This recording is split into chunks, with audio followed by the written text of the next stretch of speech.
Les enquêteurs poursuivent leurs recherches au sein des propriétés du tireur Stephen Paddock, dont une maison à Reno dans le Nevada.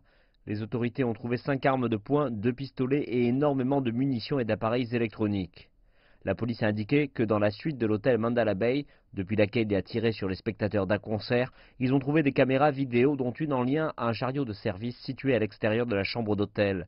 Il n'est pas établi s'il les utilisait pour enregistrer ces crimes ou pour effectuer de la surveillance. Ce qui est certain, c'est que ce massacre était bien planifié. Cet individu a tout prémédité, c'est une évidence. Il est évident qu'il avait ses armes et munitions dans la chambre et qu'il avait tout bien planifié. Il est aussi certain qu'il avait conscience de tout ce qu'il faisait, ce qui est très préoccupant.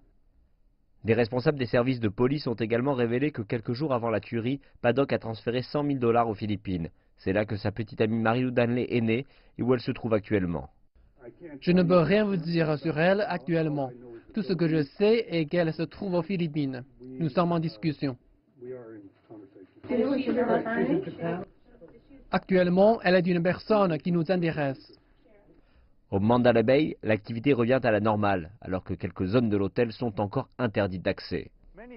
De nombreux magasins comme McDonald's et ce restaurant chinois sont toujours fermés, car vous n'êtes pas autorisé à vous rendre sur cette partie de la bande de Las Vegas.